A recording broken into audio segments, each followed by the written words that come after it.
Mais je sais que si j'étais restée là-bas, j'étais pas contente au fond de moi. Si j'aimais pas ce que je faisais. On a tendance à nous dire que le collège, c'est notre seule option pour réussir dans la vie à cet âge-là. Quand j'ai raté ma première année, c'était une sorte de fatalité. C'était une sorte de... On ne peut pas sortir du caste social où on est.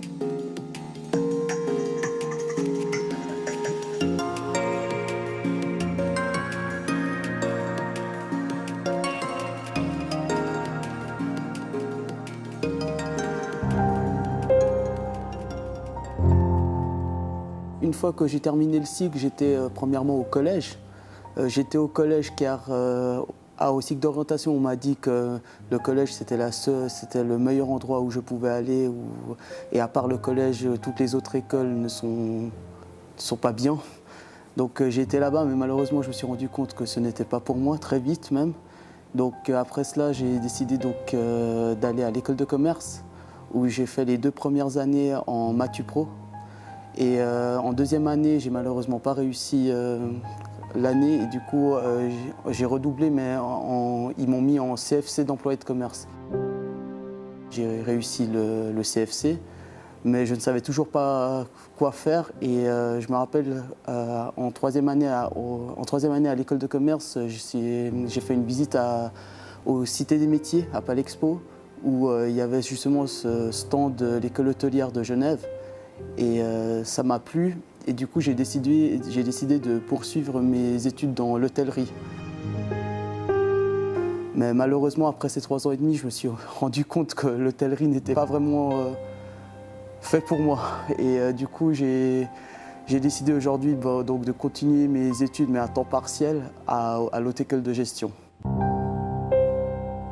J'ai commencé en fait à l'école des Paquis. J'ai débuté avec un semestre en retard parce qu'on était des sans-papiers, c'était un petit peu difficile, etc. Je me rappelle que c'était compliqué, je ne comprenais rien au départ. Et puis, une fois qu'on a régularisé notre situation, j'ai continué en fait l'école à l'école de Châtelaine. J'ai poursuivi au cycle, ensuite au collège. Et là, au collège, au départ, j'étais dans une classe normale. Et entre deux, j'ai fait une demande pour passer en bilingue anglais. Et j'ai continué ainsi après l'université. Donc la première année de médecine, je l'ai loupée, comme 85% des gens. Ça a été compliqué, ça a été difficile parce que tout le travail fourni n'était pas suffisant. Et je me suis battue, j'ai vraiment travaillé pour ensuite passer en deuxième année. Et c'est comme ça que débute un long parcours, mais qui a une belle fin. Je suis arrivée en Suisse à l'âge de 13 ans. J'ai fait 12 ans de classe d'accueil au cycle d'orientation. La classe d'accueil, c'était une classe qui a été organisée par l'EFPC pour les élèves qui venaient d'arriver en Suisse, qui ne parlaient pas français. Et ensuite, mon conseiller a préparé le document pour que je puisse y aller à l'école de CIP, classe d'insertion professionnelle. Mes amis me disaient tout le temps « Ah, mais Sky, tu rigoles, c'est n'importe quoi, ils font rien. » Je suis allée pendant 10 mois. Et c'était l'année la plus belle scolaire que j'ai eue en Suisse. Et ensuite, j'ai trouvé une place de pré-apprentissage en tant qu'assistant en pharmacie. J'ai continué 10 mois. Je n'ai pas aimé, j'ai quand même obtenu mon attestation. Et ensuite, avec l'aide de mon conseiller d'orientation, j'ai trouvé une place d'assistante de bureau. J'ai fini les 12 ans, j'ai eu mon attestation d'AFP avec la promotion. Là, je suis en première année de CFC Profil E et je travaille chez PwC. C'est une entreprise d'audit. Maintenant, j'adore ce que je fais et enfin, j'ai réussi de trouver ce que j'aime et ce qui me correspondait vraiment.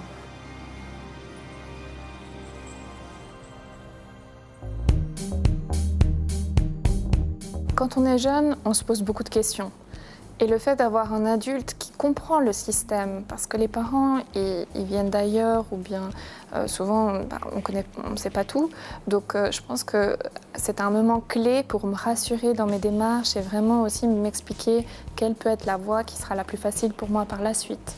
Donc pour moi, c'était super important d'avoir quelqu'un qui est à l'écoute, qui m'explique que à moi de manière personnelle, personnalisée, à ce moment-là, pendant mon adolescence.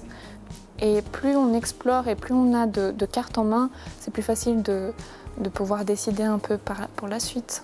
Le système en Suisse, peut-être que c'est compliqué, mais il y a des gens qui sont là pour nous expliquer. Il y a des conseillers, il y a le FPC qui est juste là. On peut y aller prendre rendez-vous. Ils sont là, ils discutent avec nous et tout. Et puis ici, à l'EFPC, moi, combien de fois je suis allée, j'ai pris rendez-vous pour avoir un conseiller juste pour qu'il m'explique. Est-ce que c'est faisable? Justement, si je ne suis pas allée, je ne savais pas que si j'avais fait le CFCB, je ne pouvais pas faire le MATU après. Heureusement que je suis allée.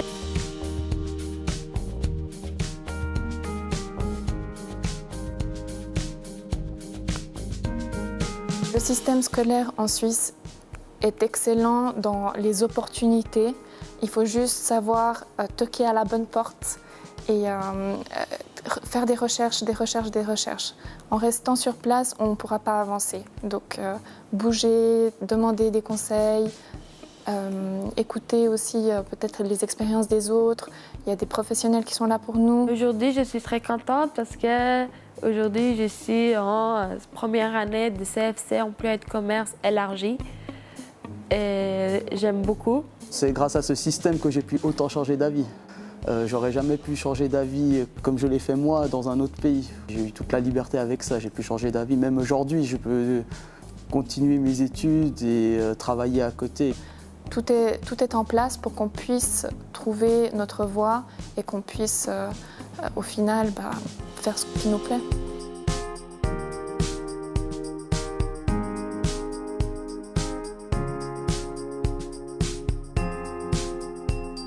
Mon but professionnel maintenant, c'est j'aimerais devenir avocate plus tard. Je vais justement faire mon CFC élargi. Grâce à ça, je pourrai continuer en MATU. Après, j'ai encore quelques années à rattraper. Après, je peux aller à l'Uni pour faire ça.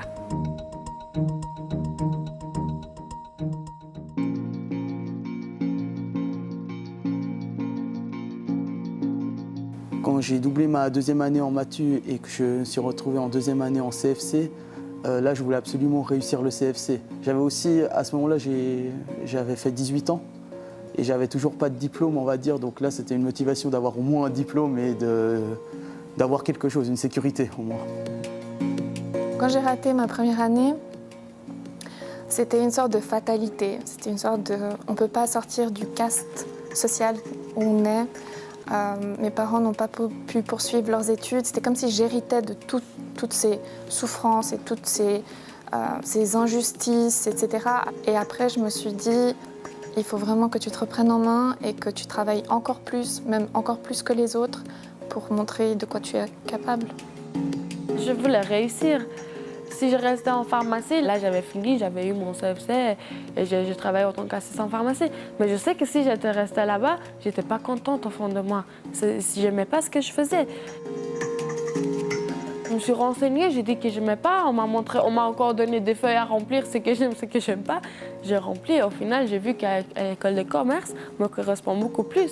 Ça ressemble beaucoup à ce que je suis qu'assistant en pharmacie.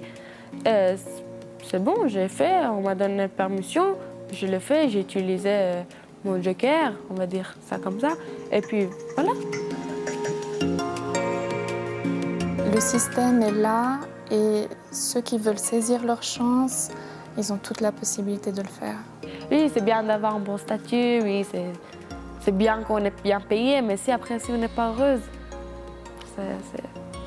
ce sera cool, mais pas plus que ça. Parce qu'au final, au fond de toi, tu sais que tu n'es pas heureuse. Changer de voie, c'est pas un échec. C'est de loin pas un échec. C'est juste se rendre compte que l'on n'est pas fait pour un certain domaine. Peut-être qu'on ne sait pas pourquoi on est fait et on va essayer. Peut-être on se dit, je vais me lancer là-dedans et peut-être ça va me plaire et peut-être pas. Et puis peut-être je vais encore changer ma voie. En tout cas, ce qui serait un échec, c'est réussir quelque chose, mais au plus tard, on n'est pas content.